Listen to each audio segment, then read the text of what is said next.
In the early 1500s, a woman did the seemingly impossible in the Ottoman Empire. She officially married the Sultan and became the unofficial queen.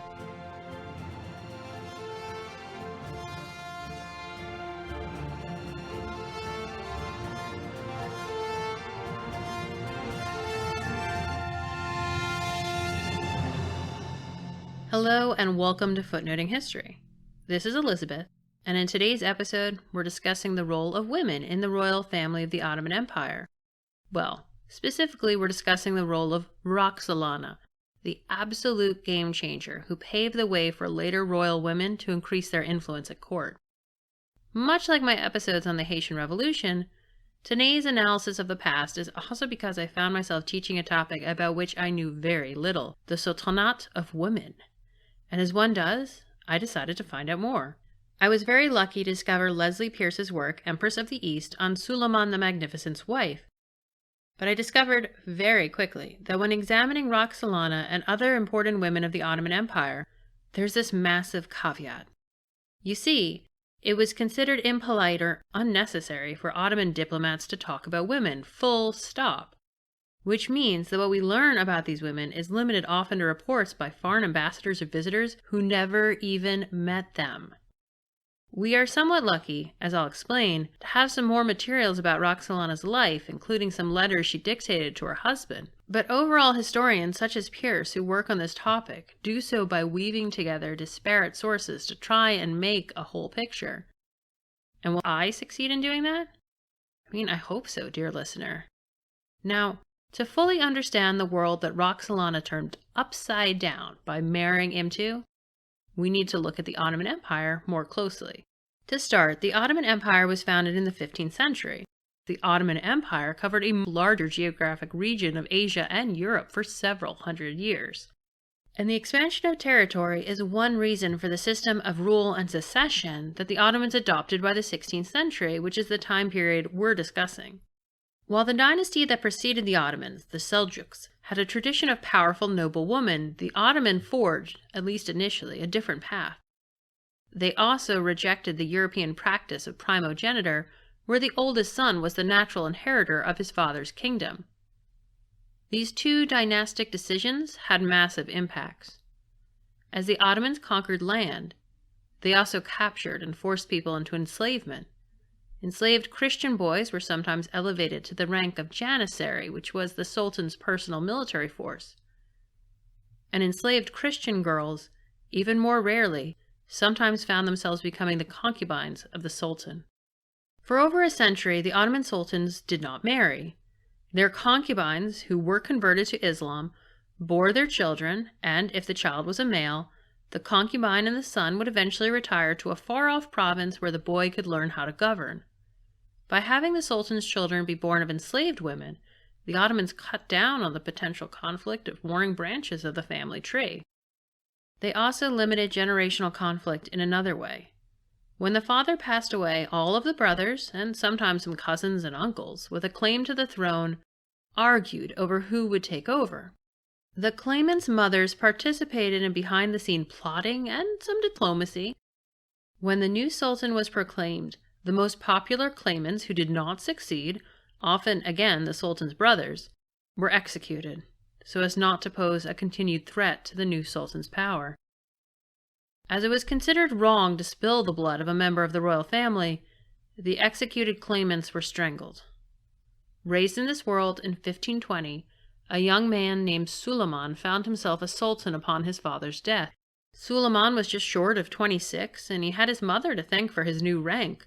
Until Suleiman's sultanate, the mothers of sultans were given the title Cradle of the Great. But Suleiman's mother, Hafsa Sultan, proved to be, like her daughter-in-law, a trailblazer. It was said that for 14 years, from 1520 to 1534, she was one of the most powerful people in the Ottoman Empire, and by extension, the world. For such a person, a new title was needed, and she became the Mother Sultan. But 1520 and the next few months was not only momentous for Suleiman because he became the Sultan, it is also when he met Roxolana. A note about name choice. We don't know, as I will explain in more detail, Roxolana's name. Roxolana was the name given to her by European visitors to the Ottoman court, and it means Ruthenian, the region that it was believed from which Roxolana was kidnapped.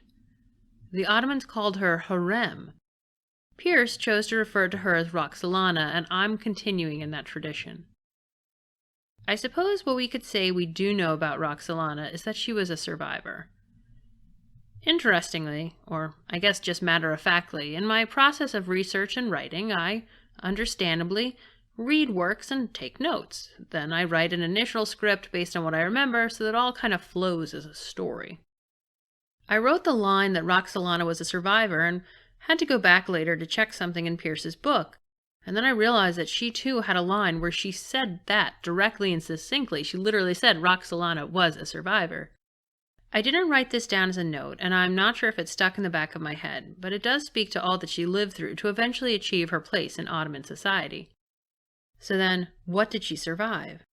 Her nickname, Hurrem, among the Ottomans meant cheerful one, and it was said that she was always smiling.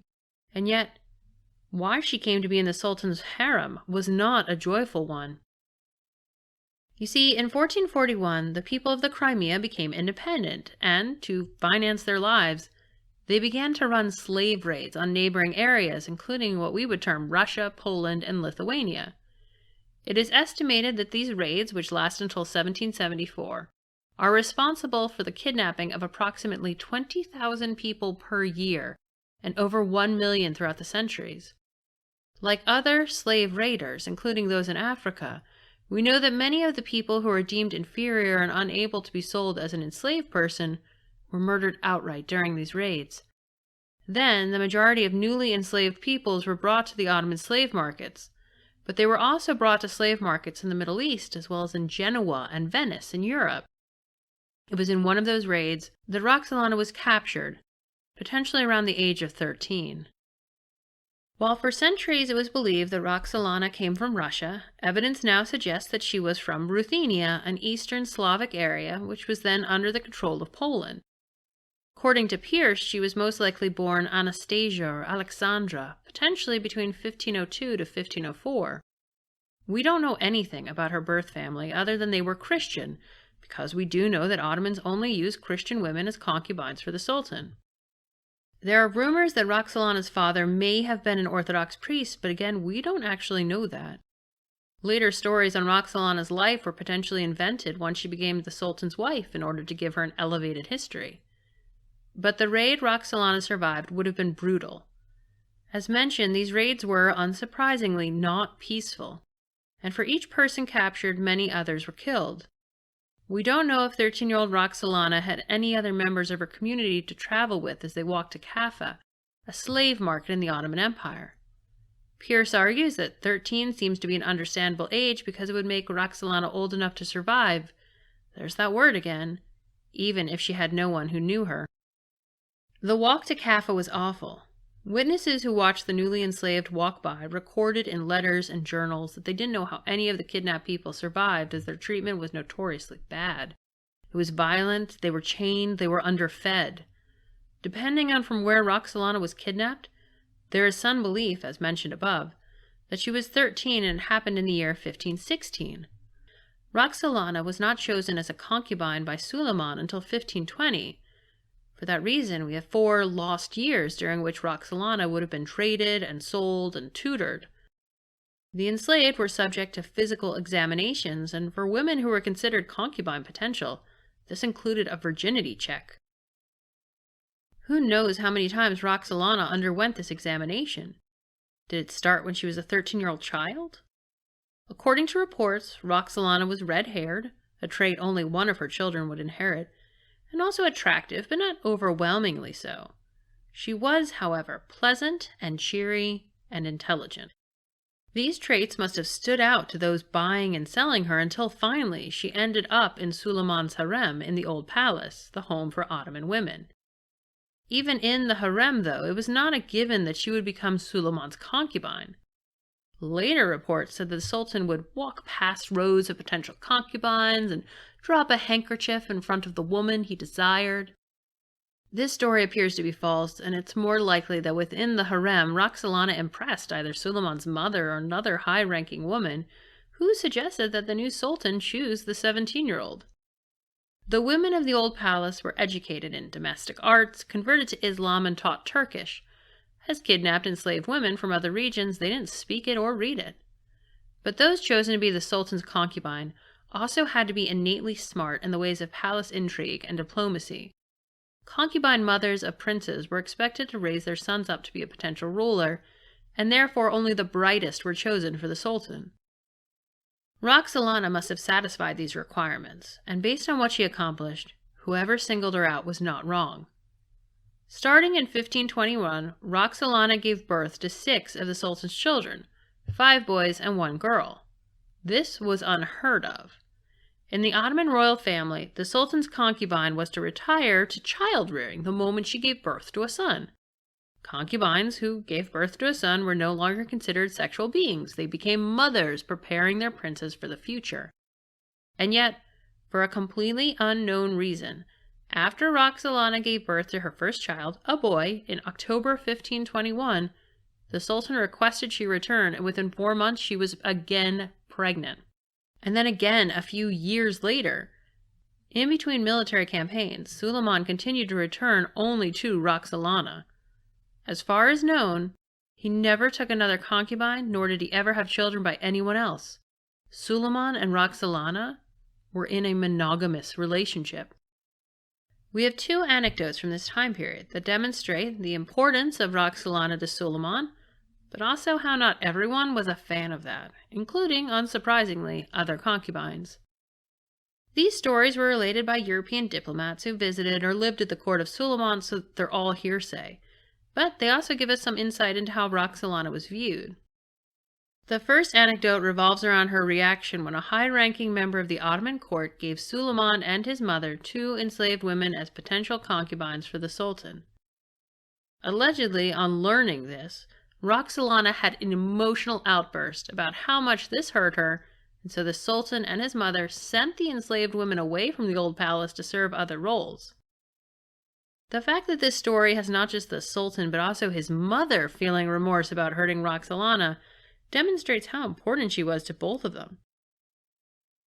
And perhaps it explains why she became his favorite. I mean, if his mother loved her, he loved her. Maybe? Could be. But not everyone loved her. Suleiman had other concubines and children before Roxolana, and unfortunately in October 1521, just before Roxolana gave birth to her first child, 3 of Suleiman's children by previous concubines died in a plague, leaving as his only surviving children his 6-year-old son Mustafa by the concubine Mahidevran and Roxolana's new baby as potential sultans. Mahidevran and Suleiman had followed Ottoman protocol. After the birth of their son, she retired from life as his concubine to focus on raising her son. When Roxolana was called back by the sultan and gave birth to a number of his children, Mahidevran was not pleased.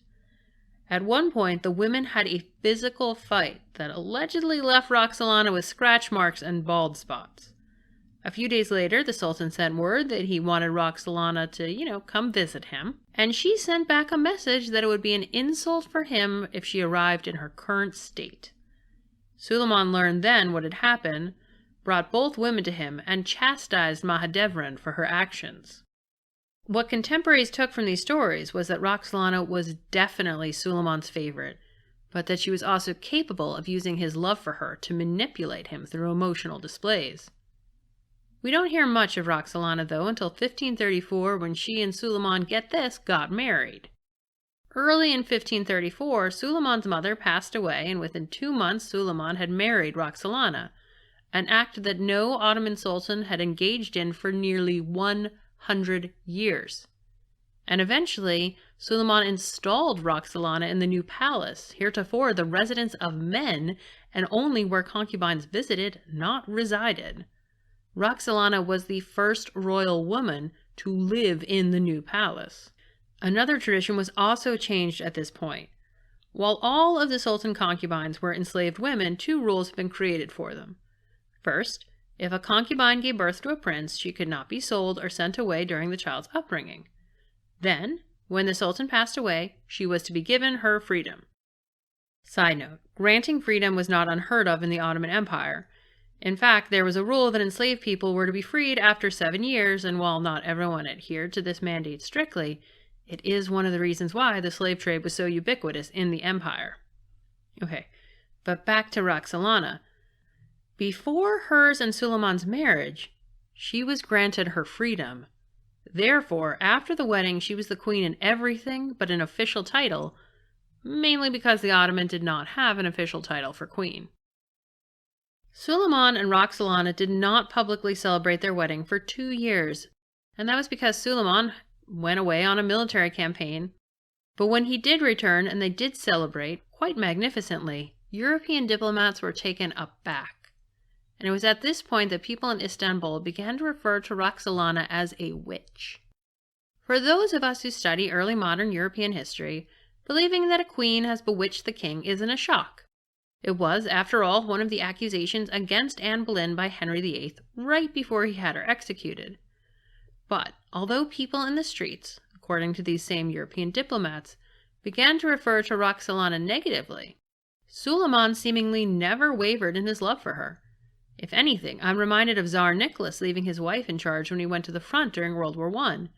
Even though most likely completely untrue reports were sent to him that Alexander was having an affair with Rasputin, Nicholas did not believe them and instead continued to trust her to lead the government in his stead. Which brings us to another point about Suleiman and Roxolana's relationship, namely, her influence in political matters. It was believed by many that Roxolana was attempting to influence the Sultan in a way that favored her sons. And I mean, let's face it, is that really that shocking that she would do it?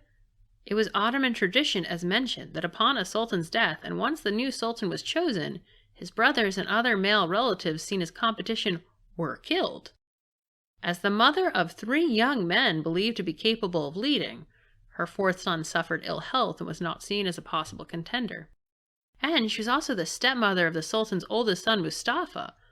Roxolana knew, as did every prince's mother, that the lives of her children were not safe. While Roxolana's letters to Suleiman echo much of the language and love and wailing and separation that were to be expected, there are also instances where she seems to be supporting her son's positions. One of the most notorious rumors about Roxolana was that she was responsible for the murder of Mustafa, Suleiman's oldest son, and the favorite of the Janissaries, that elite military force that responded personally to the Sultan. However, it seems that these rumors were nothing more than that. But again, is it really that surprising or shocking if she did it? After all, only one can rule after her husband's death. But Suleiman and other members of the Ottoman court were not the only ones she wrote to. Letters containing well wishes and pieces of embroidery were received by the Polish king from Roxolana, which has furthered more modern ideas that Roxolana was Polish. And for all of the negative rumors and feelings surrounding Roxolana, she did leave behind a number of philanthropic gifts, from buildings to charities, including mosques and schools, a women's hospital, and a soup kitchen that fed up to 500 people a day. Roxolana's death in 1558, when she was in her mid-50s, was unexpected, but not actually sudden. She had been in chronic ill health for years, and it was said that Suleiman aged overnight after she passed, though he did live a while longer. And, maybe thankfully for her, she died before one of her sons did indeed take the Sultanate, but he also took the life of his remaining brother. Roxolana's greatest legacy was her impact on the Ottoman court.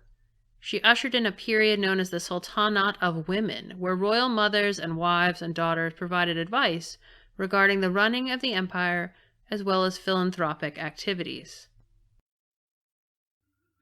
Interested in owning some Footnoting History merch? You can find out more through our shop link at www.footnotinghistory.com. Want to support the show and keep it open access? Our Patreon is at patreon.com/footnoting_history.